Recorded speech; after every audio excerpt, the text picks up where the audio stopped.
All right, welcome to Purpose Driven Strategy. If you've never taken this course with us before, or if you have taken it before, it's important to note that this is a revised version of our original course under the same name. As we've worked through the content and worked with ministries, applying the principles that you'll learn in this course, we've made a couple of important adjustments and we felt that they were large enough changes that we needed to re-record this course in addition to our story-driven messaging course. My name is Zach Layton. In 2011, I founded a nonprofit creative agency called Reliant Creative. We started the agency with the belief that God is working in powerful ways globally, and if we could tell those stories, we could inspire action and mobilize the church. Our purpose at Reliant is to help the church testify of all that Jesus is doing. Before we get started, I want to define strategy so we have some context for what we'll discuss today. For those of you who might be new to marketing terms, strategy is a term used for a wide variety of applications. There are campaign strategies, audience segmentation strategies, general marketing strategies, and social media strategies. You can literally develop a strategy for anything within your ministry brand. The type of strategy I'm referring to today is brand strategy. How can we strategically develop a brand with purposeful direction that is centered around and focused on your core beliefs, centered around your why you exist as a ministry? If we don't start with why, if we don't start with our beliefs and with purpose, we can run the risk of our communication landing flat and our organizations ultimately drifting from our purpose. Mission drift is a real problem that plagues many organizations. Through this course, I want to help your organization avoid mission drift. And by clarifying your core messaging and using stories effectively, I think we can help you achieve that goal. In order to avoid mission drift, we have to ensure that your beliefs, your purpose, and your why sit at the center of all of your core messaging. We call these your guiding principles, and we have to think through and establish these principles before we can begin crafting the core messaging for your ministry brands. Your stories are going to eventually carry these core beliefs to your audience. So it's important that your guiding principles are clear and well established as we work toward your stories. Great stories told well can inspire action and mobilize the church. Stories are powerful. They're going to engage your audience if they're told well. But if you don't have your guiding principles clearly established before you start telling those stories, if your why isn't clearly established and sitting at the center of your stories, you can run the risk of telling stories that don't align with what you truly believe. As we work through this content and course, it's important to note a couple of things. First, this course is designed to work in tandem with our story-driven messaging course. The guiding principles we'll talk about today will inform and sit at the center of your core messaging structure, which we'll explore in that other course. So once you're finished with this course, make sure you go and take our story-driven messaging course. Second, when working through this content, we should be striving for clear communication with our audience and clear direction for where your ministry is headed. A 7th or 8th grader should be able to understand what you do, how you do it, and why you do what you do. And in today's world, they need to be able to grasp those things quickly. And third, and maybe most importantly, we tend to think stories can only show up in the form of videos and photos for your brands. But they can also be powerful when used in your strategy and messaging. The core messaging you'll come away with from these two courses will be rooted in a time-tested story structure, ensuring that the content engages well with your audiences. Most traditional corporate manifestos, which is what we call your traditional vision statement, mission statement, and core values, tend to be flat and unengaging. In these courses, we'll help you ensure that doesn't happen. As always, I want to share where these ideas we are presenting in this course originate. The reason I want to share where this comes from is one, I want to communicate that although the messaging content that we teach is unique, it's heavily influenced by these thinkers. These ideas are my own, but the seeds of these ideas originate with content from the people you see here. These thinkers have laid the groundwork for what we'll explore today. And two, I want you to be able to continue your exploration of the ideas we'll bring up in this course long after we finish here today, so that you can see for yourself that what we're teaching is supported and taught by brilliant people. Now, with that said, it is important to note that the content you'll find in this course and our story-driven messaging course is unique to what you'll find to many of these thinkers. We've taken many of their ideas and expanded on them, or taken their ideas a step further, but much of what you'll hear today is inspired by these thinkers. C.S. Lewis, Joseph Campbell, Jonas Sachs, Simon Sinek, and Carl Jung, all brilliant guys who have created the ideas we're going to explore today. Joseph Campbell created The Hero's Journey. Simon Sinek wrote a book called Start With Why. Carl Jung was a psychologist who created Jungian Archetypes. And Jonas Sachs wrote a book called Story Wars. In this course, we'll be primarily focusing on Simon Sinek and Carl Jung. Each of these guys are brilliant thinkers, and the ideas that they share are used in marketing for the biggest brands in the world. So why does this all matter? Why should we care if our organizations have a driving purpose? Why should we care whether or not our marketing efforts are driven by a strong why, driven and rooted in purpose? It matters because these techniques are incredibly effective at shaping mindset. They're incredibly effective at building a brand, developing advocates, and getting partners invested in our causes and participants invested in our causes. The most successful companies in the world follow these techniques and practices, and they find success because these ideas work well to emotionally engage audiences. When we're talking about starting with why, the goal is a clear message. Every single brand you see up here has an incredibly clear message, and their customers can easily understand what these companies offer, how they are set apart, and most importantly, why they do what they do. Their audiences can sing the praises of these companies and advocate for these brands because their messages are easy to understand and easy to share. If we want our organizations and our ministries to grow in impact, to grow in reach, to increase in effectiveness, if we want to increase partner support and investment, if we want to ensure our participants understand the importance of their role in the ministries, in your ministries, if we want to actually build brand in the ministry space, we have to be clear in our communication, and we need to develop ministry brands that partners and participants can get behind and attach themselves to. So to answer the question, why does this all matter? The reason this all matters is that we must create clarity within our communication. We need to start with why, because if all of our communication is centered around what we do or how we do it, it's difficult to stay nimble if those things change down the road. Now, one more housekeeping item before we get started. I want to clarify a couple of definitions we'll use throughout this course and our story-driven messaging course. In the past, we've used the terms donor to describe those we're calling to give to your ministries, and we've used the term beneficiary to describe the people your ministries exist to serve. We've made a couple of changes to the terms we use. We now refer to donors as partners and beneficiaries as participants. It'll become more apparent later in our story-driven messaging course why we've made this change, but to sum the change up quickly, we've come to realize that we're calling both parties to join our ministries in a journey. Both parties are necessary.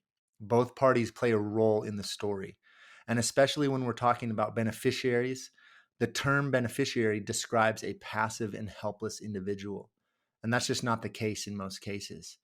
The definition of donor also has a strictly financial connotation to the term. And we want to encourage you to call people to far greater investment in your ministry than simply financially investing. Partner and participant describe the people we're calling to action much better than donor and beneficiary. And with those definitions in place, we can finally get started. All right.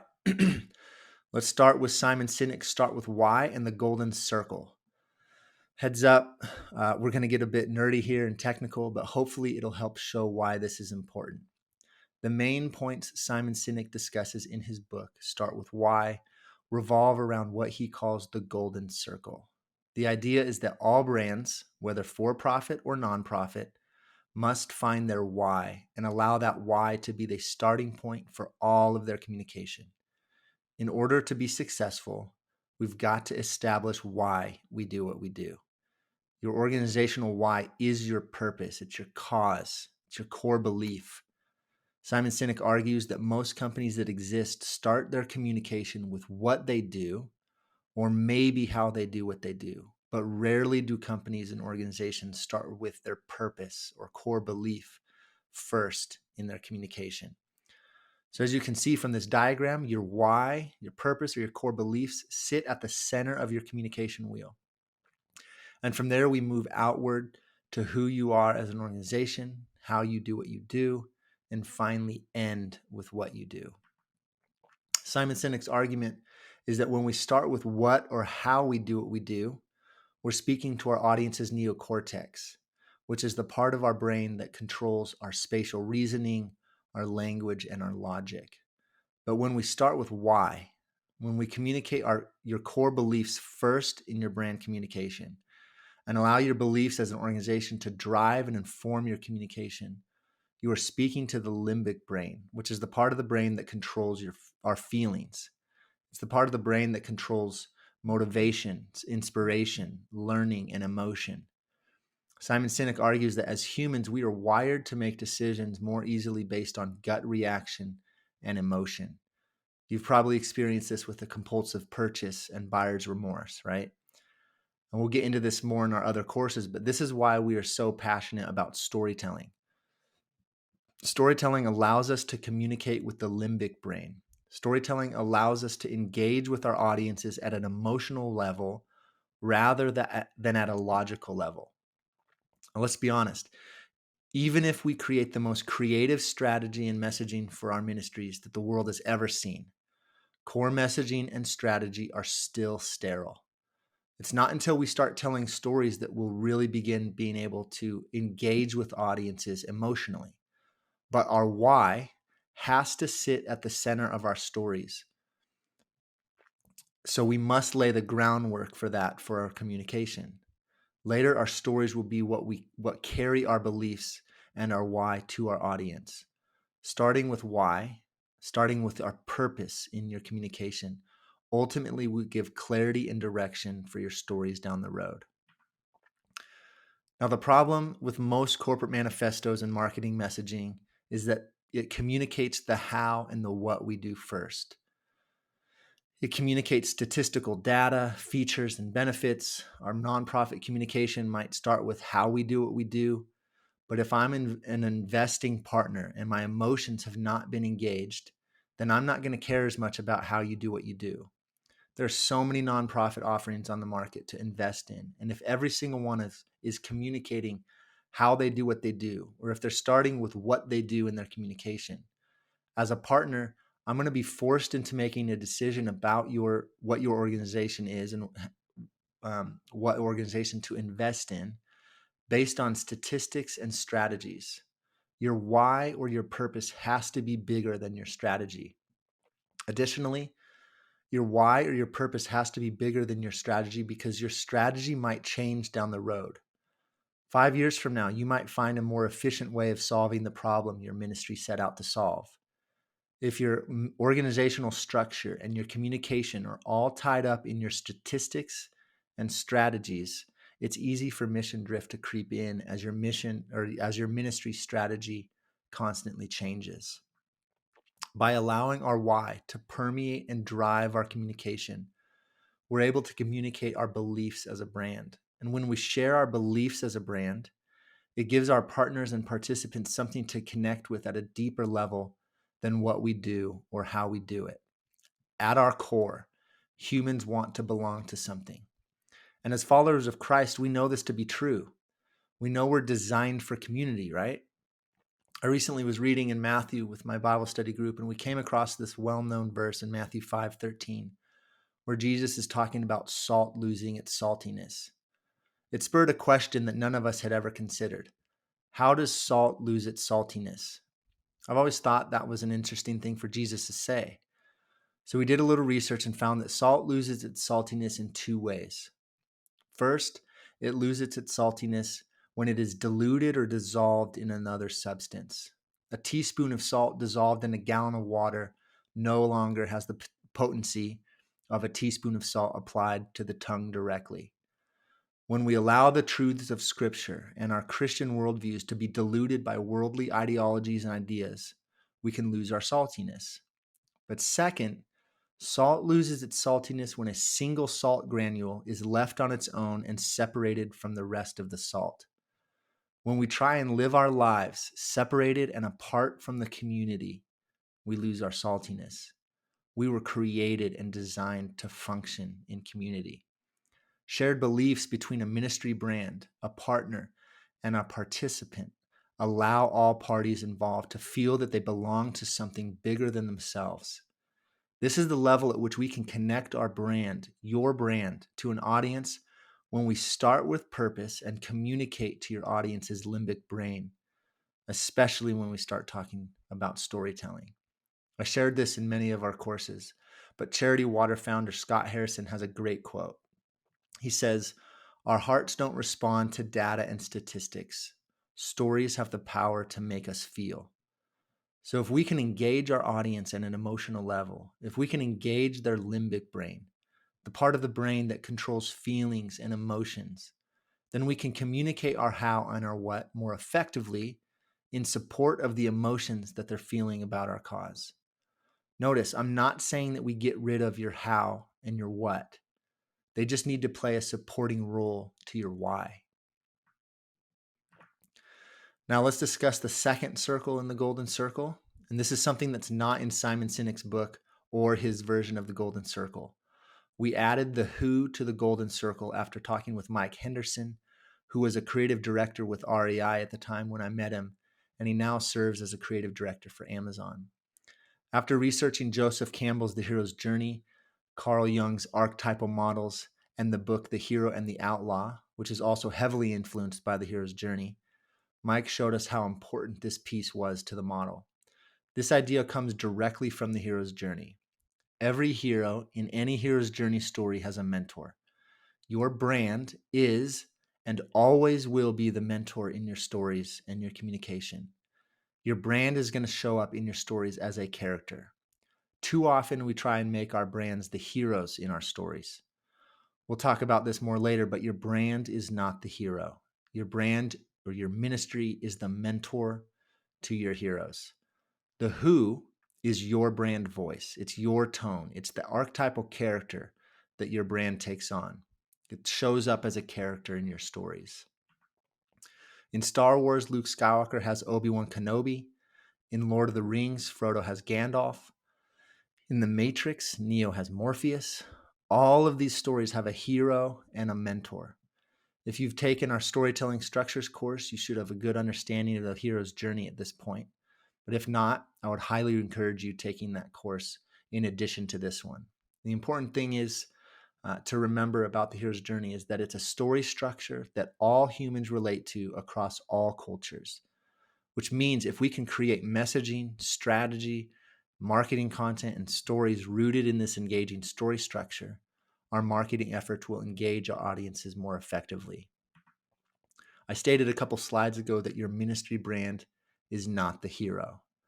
Your ministries are all working in the nonprofit sector, where we are rescuing orphans and sex slaves.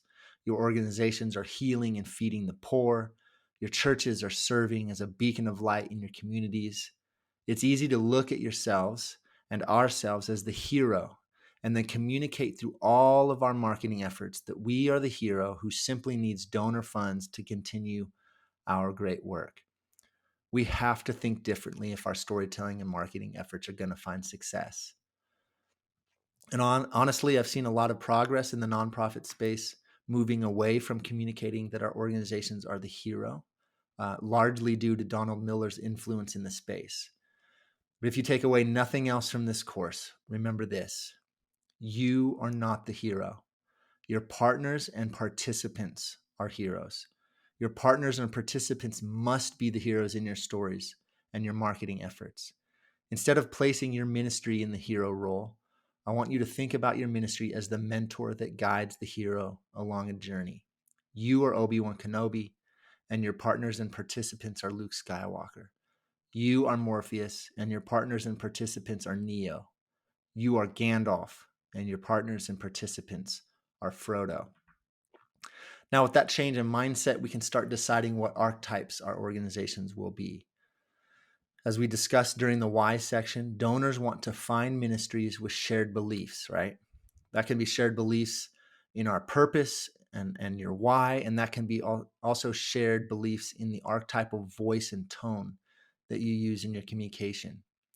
People connect and relate to characters far greater than they relate to corporate manifestos and core messaging structures. If you can establish your ministry as a character in your stories, then your audience will relate and connect with your ministry brand at a far deeper level. But first, as always, let's quickly define what an archetype is. Carl Jung is generally considered the originator of archetypes. Carl Jung was a psychologist who categorized reoccurring character personalities in stories, literature, and our psyche. And the term Jungian archetypes comes from Carl Jung.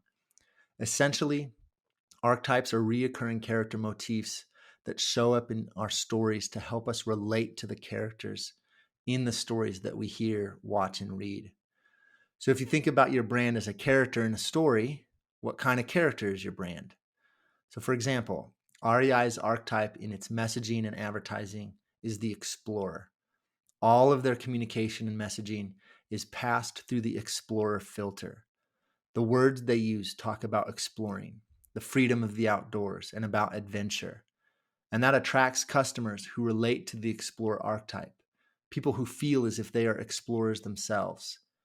If our partners and participants alike can find shared beliefs within the archetypes in which we present ourselves and the way in which we talk about our ministries, they'll be able to attach themselves even closer to our brands, and the loyalty that this has the potential to create is powerful. When we think about our audiences, the goal is not simply to attract financial investors. The ultimate goal in all brand development is building and developing brand advocates. Our partners and our participants can become brand advocates, and brand advocates are so much more valuable than donors.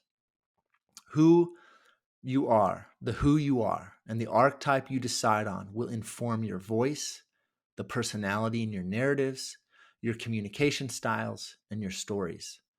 Remember, if your ministry brand is a character in your stories and your communication strategies, there is power in that because humans connect to characters and they connect to personalities much better than they connect to companies and organizations. People are always going to connect with characters and their stories better than the organizational value propositions, core values, and corporate manifestos that represent those companies. All right, now we finally arrived at your how. This is where we finally get to start talking about your strategies around how you do what you do. Notice, we have come a long way and we're only arriving at how right now. How many of your ministry's communication strategies start at this point? They start with how you do what you do. And you've missed so much opportunity to engage and relate to your audience at that emotional level that we've been talking about. Worse, how many of your ministries start your communication with what you do as an organization? If that's the case, you've missed an incredible opportunity to communicate to partners and participants at a much more meaningful level. Now, please don't hear me incorrectly. I've said this already, but it's worth reiterating.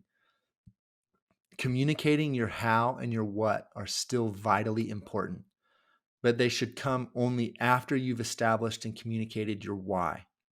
They should come only after you've emotionally engaged your audience. And again, this is why storytelling is so important. True storytelling, the kind of storytelling we define in our why story course, allows us to carry our why and our beliefs to our audience. It allows us to emotionally engage with our audience so that when we do communicate our how and our what, they're ready to hear it because they've first been emotionally engaged. We're not going to spend too much time discussing how and what. Most of your ministries are already communicating those things well, and you've got a good grasp on communicating your how and your what. The only thing I'll say about your how is that it's your unique differentiator. This is what sets you apart from other organizations, particularly ones that are working in the same space and doing similar work. Now, when we talk about differentiation and building a brand that donors can get behind because of shared beliefs, it might be easy to hear that I'm encouraging brand competitiveness. If you run a Christian ministry, we should be all working towards the same ultimate gospel-centered goals. I prefer the rooting for rivals mentality to ministry.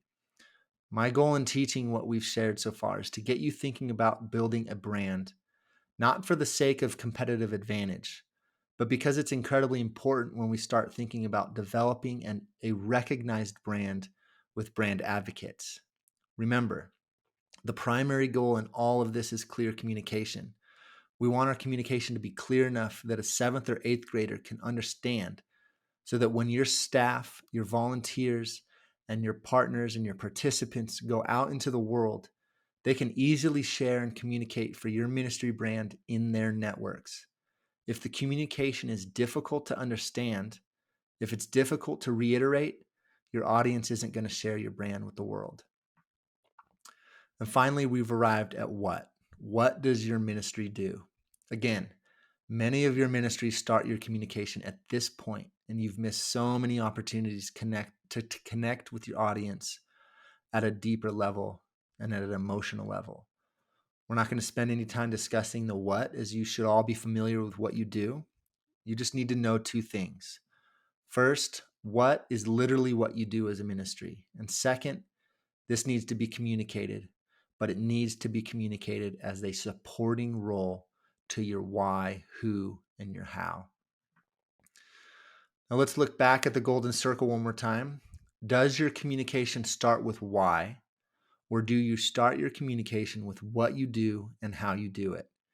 If we start with why, our purpose and our core beliefs, using a character or an archetypal voice and tone in your communication, and then communicate how and what we do in support of those first 2 pieces. If we start in the center of this circle and work our way outwards in our communication, we believe that the implications are exciting. Notice that the golden circle on the left makes up our guiding principles on the right. These guiding principles are now going to sit at the center of and inform our core messaging. So let's look and see how that plays out. As you can see, your guiding principles sit at the center of your core messaging. Now that you've done the groundwork in establishing your guiding principles, you can use them to inform your ministry's core messaging. These guiding principles will sit at the center of your core messaging and inform your purpose statement, your mission statement, and your vital traits. We'll talk about all of these elements in our next course, Story-Driven Messaging, so be sure to check that course out as well. It's important to note your core messaging is what will be seen publicly. Your guiding principles should be for internal purposes only. They simply lay the groundwork for your public-facing communication. Nobody needs to know that your ministry's archetypal character is the caregiver, for example. These guiding principle elements simply provide your teams with guidance as you craft your core messaging and the rest of your storytelling and marketing content. And lastly, we've created a PDF resource for you that maps out all of these pieces we discussed in this course and the elements that we'll discuss in our story-driven messaging course. This map provides a nice little visual highlighting all of the pieces needed to develop a complete story and purpose-driven messaging and strategy plan. Click on the link on this slide, or you can find the link in the resources slide in this presentation deck. You can also go to the free resources page on our website. And that is all I have for you today.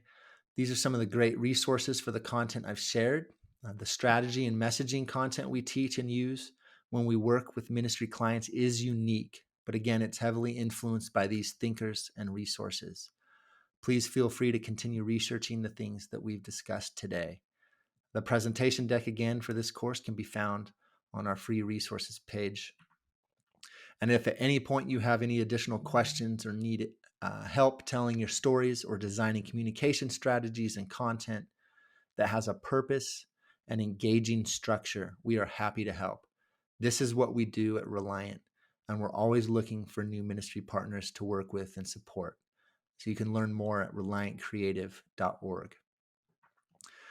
Thank you guys so much for taking the time to learn about purpose-driven strategy with us at Reliant.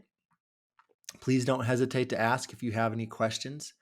This is our ministry. This is the way we are using our skills, our talents, and abilities for the kingdom. So please grant us the opportunity to pour into you so that we can help you tell the stories of how God is working through your ministry.